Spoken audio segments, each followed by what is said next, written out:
Bismillahirrahmanirrahim. Assalamualaikum warahmatullahi wabarakatuh.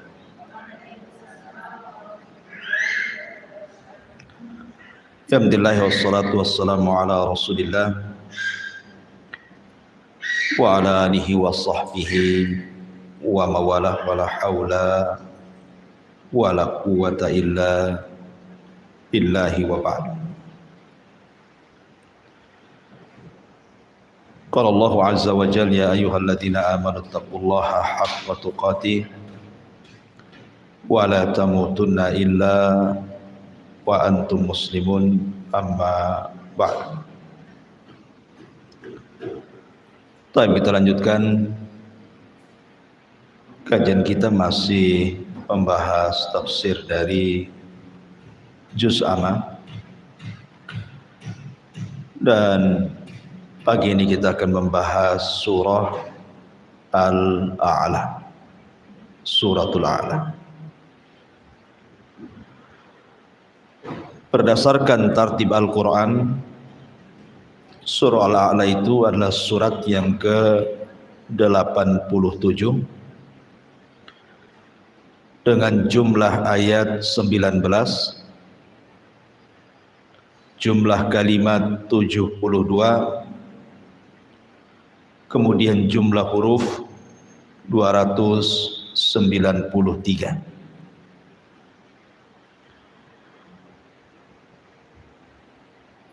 Adapun di antara keistimewaannya, Nabi SAW selalu membaca di hari-hari besar Islam, seperti pada salat Jumat. Nabi SAW terkadang membaca Sabbihisma rabbikal a'la dan juga hal ataka hadithul ghasyiyah. Kemudian juga dalam salat Idaini, dua Id baik Adha ataupun Idul Fitri juga sama. Terkadang beliau membaca Sabbihisma rabbikal a'la pada rakaat pertama, kemudian rakaat keduanya hal ataka hadithul ghasyiyah.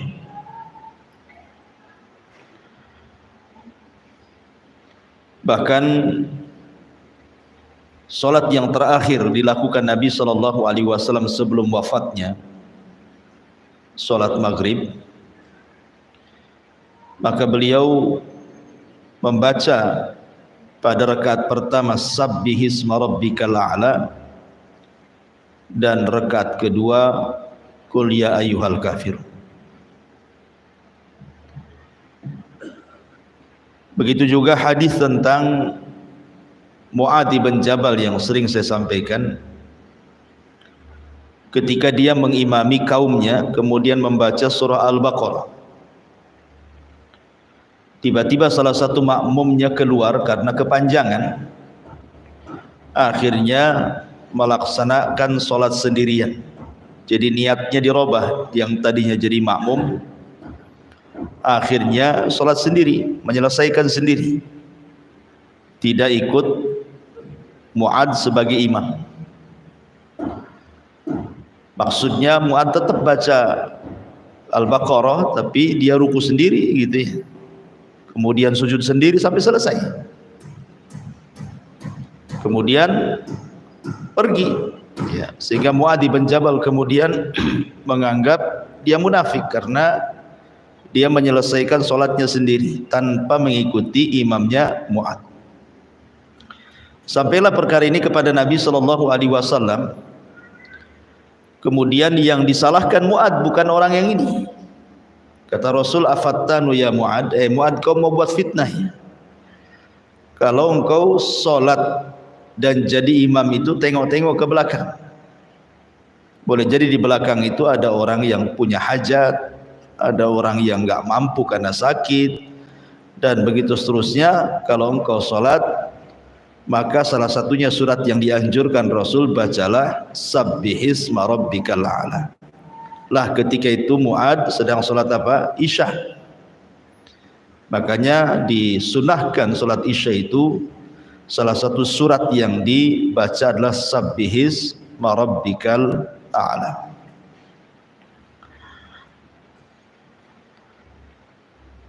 Ini diantara beberapa keutamaan daripada surah Sabbihisma rabbikal a'la. Baik. Di sini Allah Subhanahu wa taala berfirman Sabbihisma rabbikal a'la. Sucikanlah nama Rabbmu yang maha tinggi.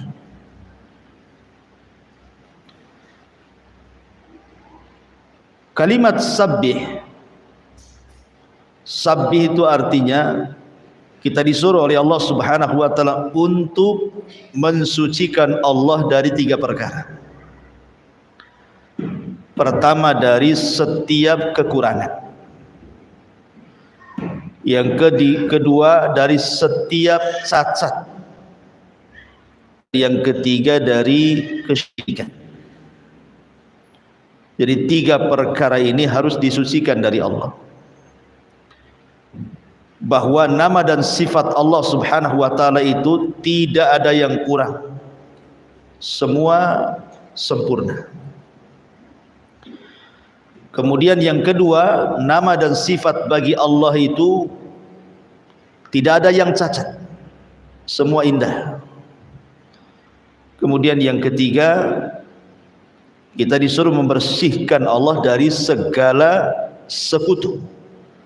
Allah Subhanahu wa taala tidak memiliki sekutu apapun dan siapapun. Allah adalah tunggal dan Dia esa. Sehingga ada kaidah para ulama, setiap sifat yang kurang bagi makhluk, maka sifat itu tidak layak diberikan kepada Sang Khalik Pencipta. Semua sifat makhluk yang kurang, maka lebih tidak layak lagi kemudian kita sematkan dan kita sifatkan kepada Allah Subhanahu wa ta'ala. Walaupun ada beberapa sifat tertentu yang mungkin bagi makhluk itu kurang tetapi sempurna bagi Allah, tapi hanya beberapa sifat saja. Seperti contohnya Allah tidak tidur, ngantuk pun tidak, kan itu ya.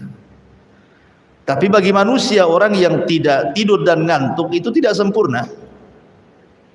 Karena orang yang tidak bisa tidur dan tidak mengantuk itu berarti ada penyakit manusia itu.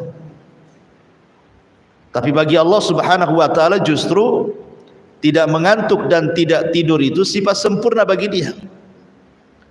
Makanya Allah mengatakan dalam ayat kursi kan jelas, Allah tidak tersifati sinatun wala naum, ngantuk ataupun tidur. Makanya ketika Nabi Musa alaihi salatu wassalam diperintahkan oleh Allah Subhanahu wa taala untuk berdiri, kemudian tangan kiri kanannya memegang mangkuk berisi air. Kemudian oleh Allah Subhanahu wa taala diwaktu sampai kapan Musa sanggup memegang 2 mangkuk yang berisi air itu sambil begini, ya, sambil begini. Dibiarin sama Allah. Akhirnya Musa ngantuk. Kemudian sempat terlintas tidur, akhirnya jatuhlah kedua mangkuk yang berisi air itu, kemudian pecah. Maka Allah mengatakan, ya Musa, kalau posisiku seperti kamu, mengantuk dan tidur, maka akan pecah langit bumi, seperti pecahnya piring atau mangkuk yang kau pegang itu. Sempat aja aku tidur atau ngantuk, habis ditabrakan semua galaksi-galaksi ini. Artinya di sini bahwa Allah Subhanahu wa taala betul-betul harus disucikan dari segala perkara-perkara yang kurang bagi Allah, yang cacat bagi Allah, ataupun dari kesyirikan kepada Allah Subhanahu wa taala. Karena kalau kita melihat agama-agama di luar daripada Islam, mereka kemudian membuat sifat-sifat bagi Allah yang tidak sempurna. Contoh umpamanya orang-orang Yahudi menganggap bahwa Uzair itu anak Tuhan, seolah-olah Tuhan itu beranak. Ya kan itu ya. Kemudian Nasrani juga begitu sama, mengatakan Al-Masih Isa bin Maryam itu anak Tuhan. Bahkan Nabi para lagi mengatakan Isa itu adalah Tuhan. Karena Allah mengatakan laqad kafara alladziina qalu innallaha huwa al-masih ibnu Maryam. Sungguh telah kafir, kata Allah, orang yang mengatakan Tuhan itu Isa bin Maryam. Semana Isa bin Maryam jadi Tuhan gitu ya. Atau mungkin Tuhan berada di dalam Isa bin Maryam. Maka ini kan sifat-sifat yang kurang bagi Allah. Tidak boleh kita sematkan kepada Allah Subhanahu wa taala sifat-sifat yang seperti ini. Makanya dengan tegas Allah mengatakan qul huwallahu ahad, Allahus samad, lam yalid wa lam yulad, kan itu. Wa lam yakul lahu kufuwan ahad. Dia tidak dilahirkan dan juga tidak melahirkan.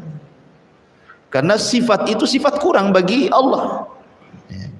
Maka tidak bisa disematkan. Itu makna sabbih di sini. Sabbih isma rabbikal a'la, nama Rabbmu al-a'la yang maha tinggi. Ketinggian Allah Subhanahu wa taala juga ada 3 macam. Ada yang disebut dengan uluwul qadri. Satu, uluwul qadri, ketinggian kadar namanya. Yang kedua, uluwul qahri, ketinggian al-qahri. Kemudian yang ketiga, al-uluwu az-zati, ulu, ketinggian az-zat secara zatnya. Inilah makna al-a'la dalam ayat ini. Pertama maksudnya uluwu al-qadari ini. Al-qadri maksudnya Allah itu maha tinggi dari makhluknya secara kadar. Semua sifat-sifat Allah itu lebih tinggi dibandingkan makhluk. Contoh, manusia maha mendengar, Allah juga maha mendengar. Tetapi pendengaran manusia itu kan terbatas. Sampai di mana coba ibu mendengar? Pamannya di pasar Puskopkar gini kan banyak orang ngobrol kan. Kan sampai di sini juga ibu nggak dengar kan apa yang diomongkan orang di sana itu. Padahal kan dekat jaraknya itu 100 meter kan. Kita tidak bisa mendengar apa yang dibicarakan orang dari 100 meter itu. Artinya pendengaran kita terbatas dengan jarak. Ya, hanya beberapa meter aja dari telinga baru kita bisa dengar. Itu yang normal tuh pendengarannya. Kalau yang budak walaupun sebelah nggak dengar aja, ngomong hawa-hawa saja ya, yang budak ya. Kalau yang normal aja nggak bisa kita. Orang di situ di rumah situ ngomong apa kita nggak tahu. Tetapi Allah Subhanahu wa taala maha tinggi atas makhluknya dari semua sifat-sifatnya. Allah maha mendengar. Bahkan bukan hanya yang diucapkan manusia secara lisan, yang tidak diucapkan saja dalam hati Allah bisa dengar. Allah tahu. Jadi itu kan Allah secara kadar lebih tinggi dibandingkan manusia. Allah maha melihat, Allah maha menghidupkan, mematikan dan begitu seterusnya. Ini disebut uluwu al-qadari namanya. Kemudian yang kedua, uluwul qahri, bahwa Allah itu maha tinggi dibandingkan makhluk secara kekuasaan. Allah itu berkuasa. Allah berkuasa kepada makhluknya. Allah bisa saja sewaktu-waktu menghancurkan kaumnya, menghancurkan makhluknya sesuka dia. Seperti Allah menghancurkan kaum Ad, Allah hancurkan kaum Tsamud, Allah hancurkan kaum Sodom, Allah hancurkan kaum Nuh. Allah berkuasa. Ya. Siapa yang bisa mencegah kekuasaan Allah? Tidak ada. Itu namanya uluwu al-qahri. Kemudian yang ketiga, uluwu zat. Uluwu zat itu secara zatnya memang Allah tinggi. Allah itu berada di atas ketinggian. Allah bukan berada di mana-mana, tidak. Allah itu berada di atas ketinggian. Dan itu berdasarkan dalil dari Al-Quran dan Sunnah, berdasarkan akal, berdasarkan fitrah manusia juga mengatakan seperti itu. Jangan bicara dalil lah, Quran dan Sunnah itu sudah jelas ya kan. Banyak dalil-dalil tentang ketinggian Allah, seperti ketika ada seorang sahabat hendak memerdekakan seorang jariyah, budak wanitanya. Kemudian dia datang kepada Nabi SAW, bolehkah saya merdekakan anak jariyah ini wahai Rasul? Maka Rasul mengatakan, panggil dulu tuh jariyahnya itu. budak wanita itu. Kemudian Rasul mengatakan, "Aina Allah?" Di mana Allah? Maka tiba-tiba budak wanita ini mengatakan, "Allahu fis sama," katanya. Allah di atas ketinggian, di langit. Maka Rasul mengatakan, "I'tikha fa innaha mu'minah." Merdekakan, dia wanita mukmin, ya kan? Nah, wanita ini mengatakan dia di langit, kan itu menunjukkan bahwa fitrahnya bicara tuh. Kita lihat saja orang-orang yang berdoa kemana mengarahkan tangan dan wajah? Ke langit. Ya, kalau berdoa itu kan ke langit, telapak tangannya kan ke langit begini kan. Karena memang secara fitrah manusia memang Allah itu berada di atas ketinggian. Bahkan orang awam yang belum terkontaminasi paham-paham macam-macam kan, kalau ditanya kapan lu kawin, terserah yang di atas lah kan itu. Terserah yang di atas, ya, bukan terserah yang di mana-mana gitu. Apalagi terserah yang di bawah di mana kan itu. Ya terserah yang di atas lah. Maknanya ketika dia bicara terserah yang di atas itu meyakini secara fitrahnya bahwa Allah itu berada di atas ketinggian. Nah, ini disebut uluwul dzat namanya, bahwa Allah itu lebih tinggi di atas makhluknya. Masyarul muslimat yang dimuliakan Allah Azza wa Jalla, itulah makna sabbihisma rabbikal a'la. Kemudian Allah mengatakan alladzi khalaqa fasawwa. Maksudnya Allah Subhanahu wa taala menciptakan segala sesuatu. Jadi yang menciptakan segala sesuatu ini adalah Allah. Baik langit, bumi, isi keduanya, itu semua Allah ciptakan. Kemudian fasawwah, bukan hanya sekedar menciptakan, tetapi sawwah. Sawwah itu artinya akmal sun'atahu, sangat sempurna, sangat indah ciptaannya itu. Jadi bukan hanya sekedar diciptakan, tetapi Allah pun memperhatikan keindahannya, memperhatikan kesempurnaannya. Jangan jauh-jauh lah. Ibu lihat badan ibu sendiri kan. Allah mengatakan wa fi anfusikum afala tubsirun, dan pada diri kalian itu ada tanda-tanda kuasa Allah Azza wa Jalla.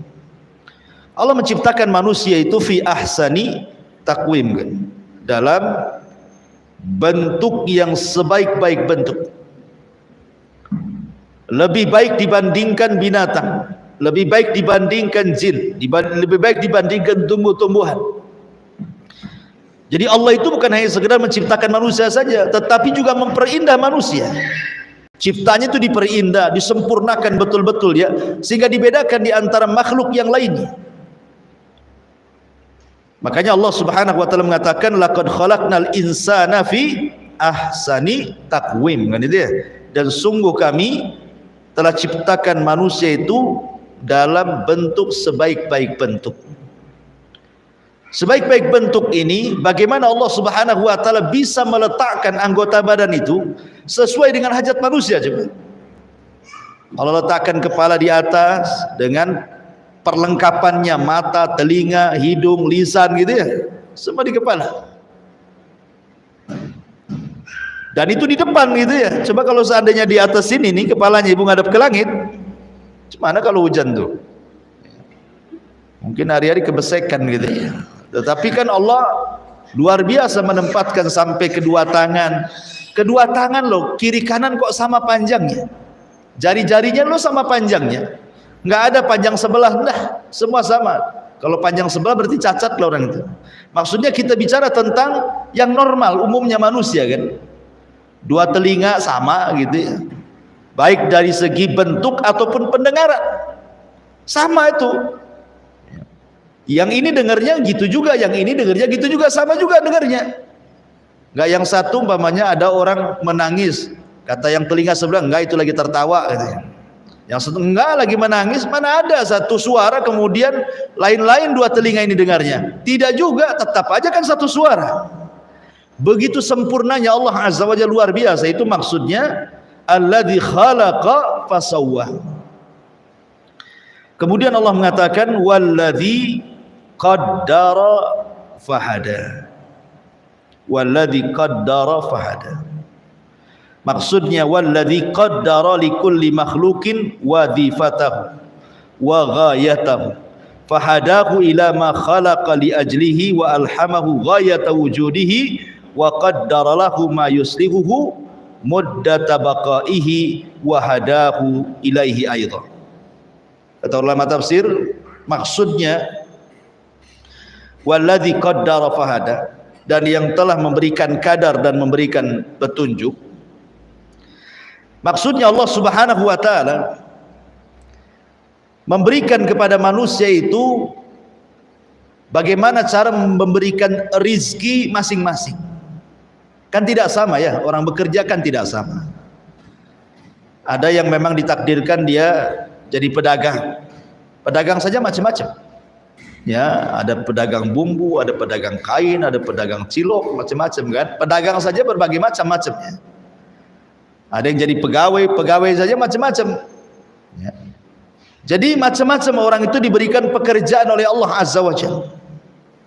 Jadi jangan kira umpamanya ada orang dalam memasukkan seseorang ke perusahaan, kemudian dia katakan bahwa aku bekerja ini karena si anu. Tidak, Allah yang menjadikan dia kerja di situ. Itu hanya lantaran dia saja.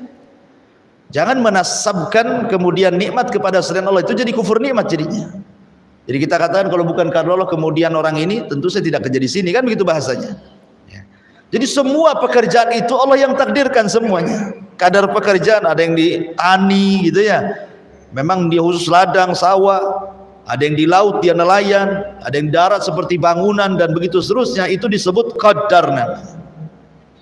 Walladzi qaddara fahada. Kemudian juga Allah berikan hada petunjuk kepada manusia apa yang bermaslahat bagi kehidupannya. Ini nampaknya kalau kerja ini saya tidak bisa ya, karena saya bukan tukangnya di sini. Nggak bisa, bahaya nih kalau saya suruh kerja ini. Nah, dia tahu kan, insting dia nggak bisa. Seperti ibu umpamanya baru latihan nyetir, baru mungkin 1 jam lah latihan nyetir. Kemudian sosok jago langsung main ke jalan besar gitu ya. Kan ibu kan tahu maslahatnya kan. Ya di jalan kecil aja nabrak-nabrak pohon, gimana pula di jalan besar, kan tahu maslahatnya nih. Ini saya nggak bisa ke sini. Artinya insting ibu main di situ. Nggak bisa. Ya. Jadi disitulah maksudnya pahada. Jadi Allah berikan petunjuk kepada yang bermaslahat bagi manusia itu sendiri. Bahkan manusia itu kalau zaman dulu kan orang-orang tua kita, kadang mereka masak asal-asalan saja enak. Entah campur-campur apalah dimasakan itu kan. Tapi kita makan enak. Kalau ibu-ibu zaman sekarang kan tidak, browsing dulu. Bumbunya apa nih? Berapa siung bawang? Orang tua dulu kan instingnya kuat tuh. Ya, main cemplung tapi enak juga gitu ya. Itu siapa yang ngajari orang tua itu coba? Allah semua, itu namanya hada, itu diberikan insting, dia tahu apa yang harus dilakukan dia gitu maksudnya. Nah, kayak orang-orang dulu ngobati orang, toto ke belakang rumah entah apa rumput diambil itu, dikucek suruh makan, sembuh dia ya. Jadi itu disebut hada. Terkadang Allah berikan insting itu kepada manusia, kepada binatang juga sama. Jadi Allah Subhanahu wa taala berikan insting kepada binatang itu. Bagaimana caranya kemudian binatang ini mencari makan? Ya enggak usah ibu arahkan binatang itu, dia akan cari makan sendiri. Ya. Kecuali kalau binatang yang ibu kurung ya lainnya harus kasih makan lah. Tapi kalau binatang yang liar itu kayak burung, apa ayam semua, itu pasti dia akan tahu di mana tempat dia mencari makan kan? Karena Allah sudah kasih insting walaupun tidak kasih akan. Kenapa? Itulah makna pahada. Pahada gitu. Termasuk juga pamannya cari pasangan binatang, paham dia cari pasangan. Dia tahu enggak kayak manusia ya. Kalau manusia kan dirayu dulu, tengokin dulu kekayaannya gitu. Tampangnya dulu. Kalau binatang mana ada kayak gitu kan. Tetapi Allah kasih insting, oh ini tahu pasangannya. Karena nggak ada juga ayam pasangan dengan kucing kan. Nah, padahal nggak punya akal kan. Tetap ayam dengan ayam. Ya, dan ayam jantan pun tak mau juga dengan yang jantan, tetap juga dengan betina kan. Karena nggak ada homoseksual di kalangan binatang itu ya. Homo itu hanya ada di manusia saja. Makanya homo itu lebih jahat dibandingkan binatang. Binatang aja nggak ada. Maksudnya ayam jantan dengan ayam jantan tuh khalwat tuh nggak ada. Yang ada bertarung kan? Iya, nggak mau dia. Tapi manusia ada tuh jantan dengan jantan, di mana coba digelap-gelap tuh. Menunjukkan bahwa perbuatan itu lebih keji dibandingkan binatang. Nah di sini maksudnya walladzi qaddara fahada. Allah berikan insting yang luar biasa. Ma'asyiral muslimat yang dimuliakan Allah Subhanahu wa taala, dan semua makhluk, ya, semua makhluk seperti itu. Yang Allah Subhanahu wa taala ciptakan seperti itu. Kemudian Allah Subhanahu wa taala berfirman, "Walladzi akhrajal mar'a faja'alahu ghutsa'an ahwa."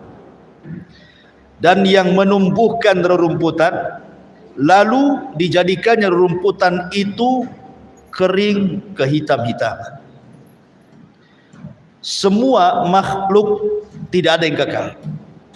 Itu isyarat daripada kalimat walladzi akhrajal mar'a faja'alahu ghutsa'an ahwa. Ini menunjukkan bahwa semua ciptaan Allah yang ada di bumi ini tidak ada yang kekal. Tidak ada yang kekal, pasti ada waktunya dia hancur kemudian mati.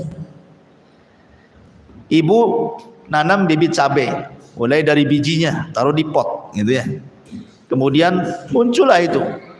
Tumbuh dia, disiram besar, ada 1 meter, kemudian mulai berbuah, ya. Kemudian lama-lama hilang buahnya, kemudian menguning daunnya, kemudian kering mati dia. Padahal disiram-siram terus tuh. Artinya bahwa kita saksikan di depan kita itu bahwa tumbuh-tumbuhan akan seperti itu. Lihat kalau musim kemarau kan, lapangan itu berbeda dengan ketika musim hujan. Ketika musim hujan nampaknya lapangan itu hijau gitu. Tapi datang musim kemarau, gundul lapangan itu. Nggak ada lagi rumput-rumput yang hidup di situ. Lah harusnya manusia itu mencontoh apa yang terjadi kepada tumbuh-tumbuhan itu. Bahwa manusia itu sama dengan mereka gitu ya. Mulai dari bayi, kemudian menginjak remaja, kemudian jadi dewasa, kemudian akhirnya menikah, kemudian tua, punya cucu, meninggal juga manusia itu. Seperti itulah maksudnya Allah pesan kepada kita dengan kalimat walladzi akhrajal mar'a faja'alahu ghutsa'an ahwa, bahwa tidak ada yang kekal, karena ketika Allah menumbuhkan rerumputan, maka Allah jadikan rerumputan itu setelah lama kemudian kering, kemudian kehitam-hitaman, kemudian rumput itu mati. Dari sini menunjukkan bahwa manusia itu akan mati. Sekaya apapun mati, raja-raja mati, kemudian orang kaya juga mati, pemimpin-pemimpin mati, para nabi juga mati. Orang yang lebih mulia jauh berlipat-lipat dibandingkan kita, siapa? Rasul kita Muhammad SAW meninggal juga. Jadi tidak ada yang kekal di dunia ini. Siapa yang kekal? Sekaya apapun, mau uangnya 1 gudang pun tetap saja kalau waktunya mati-mati. Ya. Kemudian di sini Allah mengatakan sanukriuka fala tansa. Kami akan membacakan Al-Qur'an kepada wahai Muhammad, fala tansa. Maka jangan kau lupa. Di permulaan ketika Jibril turun kepada Nabi SAW menurunkan wahyu. Jadi Nabi SAW itu selalu mengikuti gerakan mulutnya Jibril. Jadi kalau Jibril menyampaikan wahyu sama Rasul langsung diulang-ulang, takut lupa. Ya. Maka kemudian Allah mengatakan la tuharrik lisanaka lita'jalabi. Kamu jangan tergesa-gesa seperti itu. Tidak perlu. Kamu dengarkan saja, karena kami akan kumpulkan Al-Quran dan kami akan letakkan di dadamu wahai Muhammad. Atau Allah mengatakan sanukriuka fala tansa. Aku akan bacakan Al-Quran kepadamu dan engkau tidak akan pernah lupa. Inilah perbedaan antara Nabi SAW dengan Nabi Adam. Nabi Adam SAW lupa dia, banyak lupa. Dibacakan kepada Adam lupa. Tetapi Rasul SAW tidak pernah lupa. Makanya lihat Nabi Adam itu ketika diperlihatkan oleh Allah umatnya. Jadi ketika diusap punggungnya itu, kan keluar ruh-ruh umatnya tuh sampai kiamat. Kemudian Adam diperlihatkan satu turunannya, namanya Nabi Daud. Kata Adam, itu siapa? Itu Daud turunan. Ya, aku takjub dengan dia karena ada cahaya di kepalanya, di dahinya ada cahaya. Kemudian kata Adam, berapa usianya itu? Maka dikatakan kepada Adam usianya cuma 60 tahun saja. Oh, pendek sekali. Kalau begitu aku sisihkan usiaku 40 tahun untuk turunanku yang namanya Daud ini, sempurnakan menjadi 100 tahun. Adam itu diberikan usia 1000 tahun. Artinya kalau seandainya diberikan kepada Daud 40 tahun, berarti sisanya 960 tahun. Ketika usia Adam 160 tahun, datang malakul maut. Kemudian mengatakan, ya Adam, bahwa usiamu sudah habis 960 tahun. Kata Adam mengatakan, oh enggak, masih sisa 40. Kata malaikat maut, lah bukankah kau sudah kasih kepada turunanmu Daud? Kapan aku kasih ya? Enggak pernah aku kasih. Lupa Adam. Ya. Jadi kalau ibu umpamanya pinjam uang kemudian lupa tidak bayar, ya wajar, memang ibu turunan Adam gitu. Kalau lupa, cuman yang repotnya kan bukan lupa, memang sengaja dilupakan gitu. Intinya bahwa Nabi Adam itu lupa, orang yang mudah lupa. Tapi Nabi SAW mengatakan sanukriuka fala tansa. Makanya kenapa turunan Adam disebut al-insan. Insan itu diambil dari kata nisyan. Nisyan itu artinya lupa. Tapi Nabi SAW tidak, sanukriuka fala tansa. Karena Adam juga diajarkan oleh Allah berbagai macam pengetahuan karena nama-nama segala sesuatu. Sanukriuka fala tansa illa masya Allah, kecuali jika Allah menghendaki. Maksudnya menghendaki itu maksudnya Allah Subhanahu wa taala hendak mengganti ayat atau memansuh dengan yang lebih baik lagi, sebagaimana Allah mengatakan manansakh min ayatin au nunsiha na'ti bi khairi minha au mithliha. Ya, tidak ada kami menghapus satupun ayat dalam Al-Quran, manansakh min ayatin, ataupun kami nunsiha menghapuskannya, kecuali kami datangkan yang lebih baik atau yang semakna, kecuali memang Allah berkehendak seperti itu. Pamannya ayat ini dimansuh, dihapus hukumnya, ya, maka Allah akan datangkan ayat yang lain sebagai gantinya yang jauh lebih baik hukumnya. Itu maksudnya illa masya Allah, innahu ya'lamul jahra wa ma yakhfa. Sungguh dia mengetahui yang terang dan yang tersembunyi. Allah Maha tahu yang telah, yang sedang, dan yang akan datang. Allah itu Maha tahu. Bahkan kepada sesuatu yang mustahil terjadi, kalau terjadi pun Allah Maha tahu. Seperti apa? Seperti umpamanya orang kafir yang kemudian dihidupkan kembali ke dunia. Allah Maha tahu kalau itu terjadi pasti dia kafir lagi. Makanya Allah mengatakan lauruddu la'adu limanu. Kalau seandainya mereka dikembalikan orang kafir itu ke dunia, pasti mereka buat kafir lagi. Kan menghidupkan orang yang sudah di neraka dikembalikan ke dunia kan mustahil. Tapi kalau itu terjadi Allah tahu.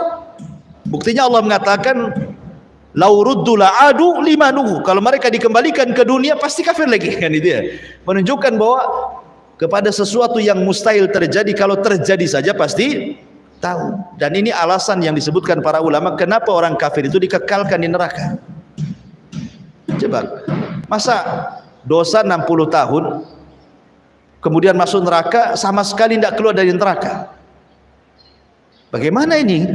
Ya kan, orang kafirnya umpamanya usianya ada yang 40 tahun dia meninggal, ada yang 30 tahun dia meninggal, ada yang 60 tahun meninggal. Oke lah, sudah balik 15 tahun, berarti anggaplah 20 tahun dia hidup, meninggal. Cuman dari balik ke kekufurannya itu dianggap 5 tahun. Tapi karena dia kafir, masuk neraka dikekalkan di dalamnya. Kok bisa? Ya, maka jawabannya ini.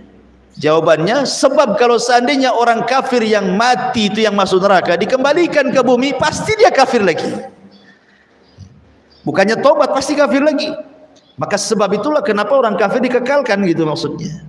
Karena Allah yang mengatakan lauruddu la'adu limanu, kalau mereka dikembalikan pasti mereka akan kembali kepada kekufuran. Jadi Allah itu maha tahu yang telah, yang sedang, dan yang akan datang, atau kepada sesuatu yang mustahil terjadi. Kalau terjadi Allah maha tahu.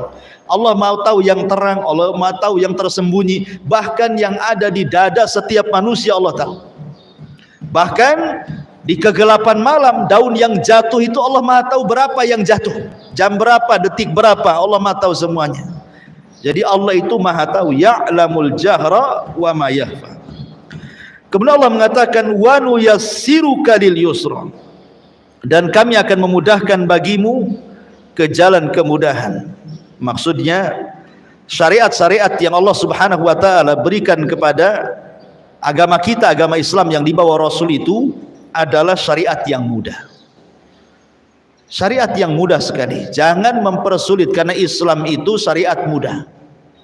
Kata Nabi, yassiru wala tu'assiru, mudahkan, jangan kau persulit. Inna dina indallahi yusrun, agama di sisi Allah itu sangat mudah. Mana yang tidak ada kemudahan dalam Islam, coba Bu? Umpamanya nih, orang tidak sanggup haji, karena haji itu kan harus ada dua kemampuan. Satu, secara finansial mungkin punya harta banyak, yang kedua secara kesehatan. Tapi kalau seandainya dia tidak sanggup dua-duanya, apa kemudian tetap diwajibkan haji? Kan enggak juga. Gugur kewajiban haji bagi dia.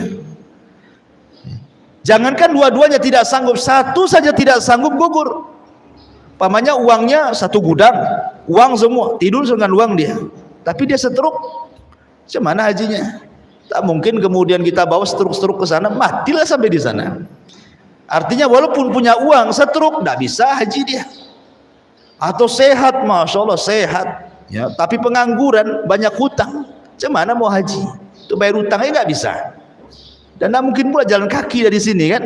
Jadi dari sini menunjukkan bahwa ini mudah semua. Kalau memang tidak sanggup, gugur. Ada yang sifatnya itu dimudahkan dengan cara digugurkan kewajibannya. Ada yang sifatnya diganti. Contoh nih, mau wudhu tak ada air gitu ya, ganti tayamum. Nah, ada yang sifatnya diganti. Cari-cari nggak ada air, cuman nih ya, mau beli aqua pula tak ada duit gitu ya. Ya sudahlah, tayamum saja. Jadi ada yang sifat kemudahannya itu Allah ganti.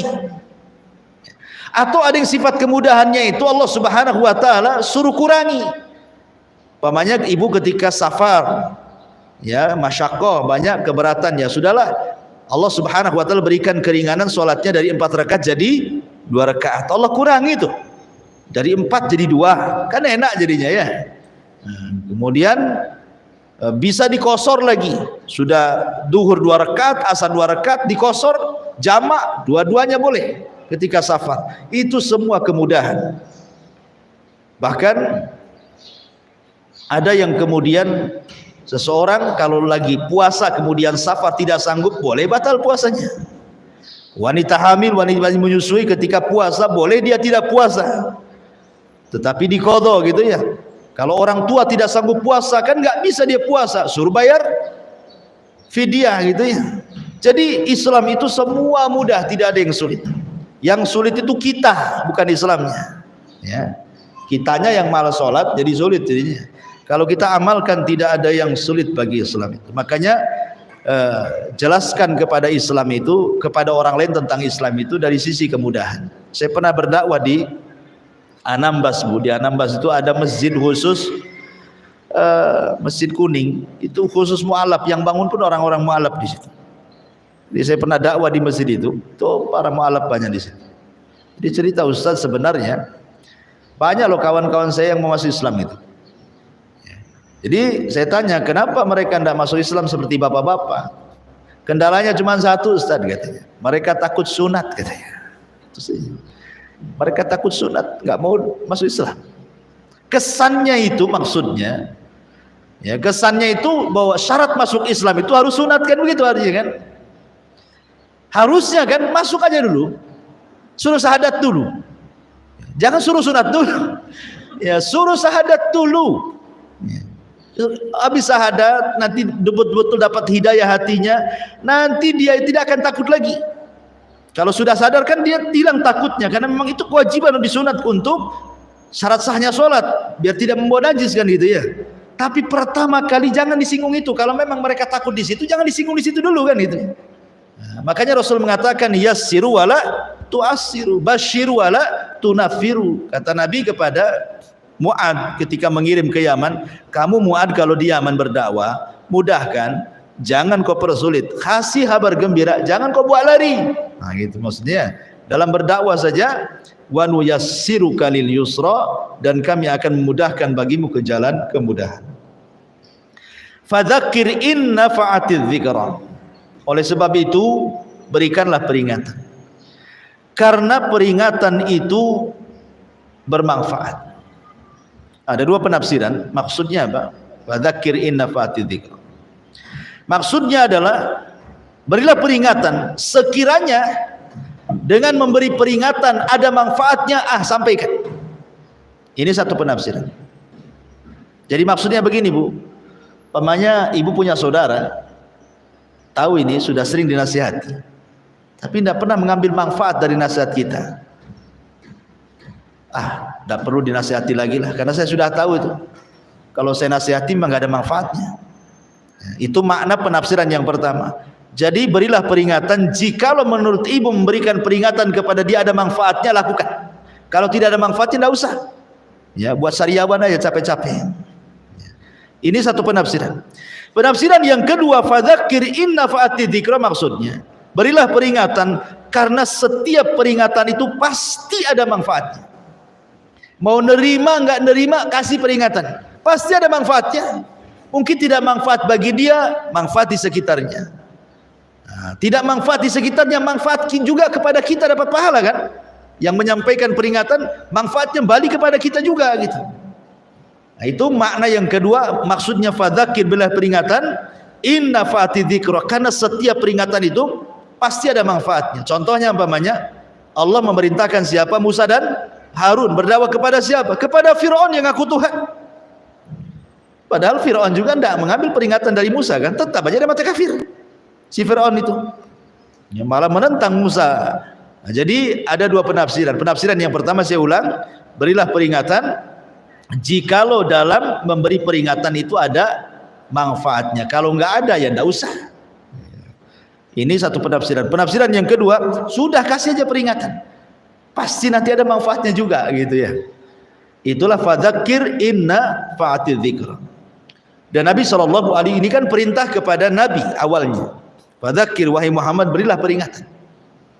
Dan Nabi SAW adalah orang yang sangat-sangat gigih memberikan peringatan kepada umat manusia. Kita lihat bagaimana Nabi SAW berdakwah di kota Mekah itu 13 tahun kan, dengan berbagai macam rintangan dan tantangan. Kalau mungkin kita di posisi Nabi, nggak ada yang bisa kuat. Tidak ada yang kuat seperti Nabi. Jadi kalau kita ini orang-orang yang lemah imannya, diposisikan di posisi Nabi, resign jadi Nabi. Ya. Makanya Allah Subhanahu wa taala pilihkan Nabi itu tidak sembarang Nabi. Nabi yang memang betul-betul memiliki kesabaran yang luar biasa. Makanya kenapa Nabi SAW itu dimasukkan dalam level Nabi yang dikatakan ulul azmi minar rusul. Artinya kalau sudah tingkatan ulul azmi itu memang paling penyabar Nabi ini. Ya, ulul azmi itu kan dikenal kesabarannya.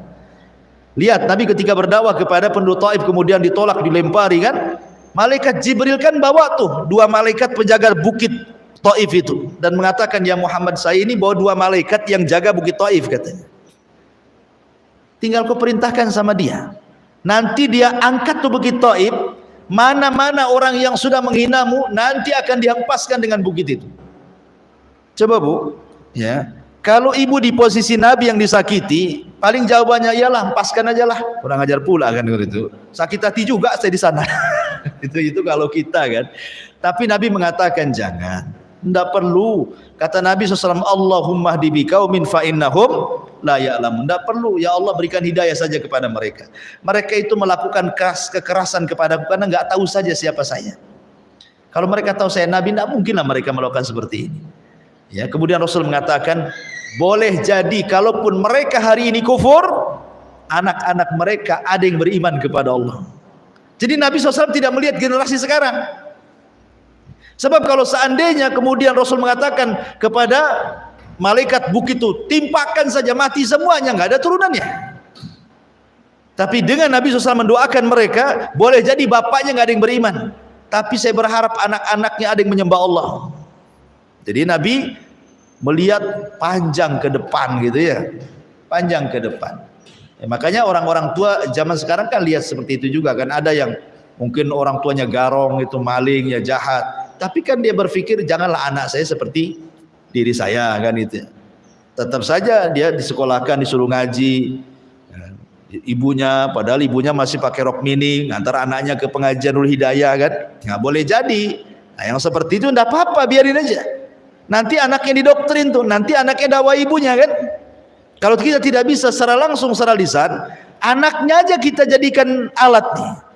Ya, doktrin anaknya.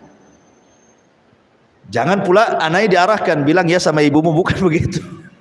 Nanti nggak mau lagi ngaji di sini kan itu. Artinya didoktrin saja bahwa itu tidak boleh, aurat, menampakkan aurat itu haram dan begitu. Nanti kan dia akan ngomong sama ibu. Nah, terkadang kan dapat tersampaikan hidayah kepada orang lain itu tidak mesti kita langsung kan, bisa lewat orang lain. Itu maksudnya fadzakir in nafa'ati dzikr. Sayadzakkaru man yakhsha. Orang-orang yang takut kepada Allah akan mendapatkan pelajaran. Wa yatajannabuhal ashqa, dan orang-orang yang celaka, orang kafir akan menjauhi pelajaran. Alladzi yaslan naral kubra, orang-orang yang memasuki api yang sangat besar, neraka. Tsumma la yamutu fiha wa la yahya, selanjutnya dia tidak akan mati dan tidak pula hidup. Di sini Allah mengatakan sayadzakkaru man yakhsha. Orang-orang yang takut kepada Allah pasti akan mengambil pelajaran dari peringatan, itu maksudnya. Lah karena orang-orang yang takut, yang khusyuk kepada Allah itu mudah mendapatkan hidayah. Makanya kenapa Allah Subhanahu wa taala berikan hadiah kepada orang-orang yang takut kepada Allah dengan 2 sorga. Allah mengatakan waliman khafa maqama rabbih jannatan, dan bagi orang yang takut kepada Allah Azza wa Jalla maka sudah disediakan 2 istana bagi dia di surga.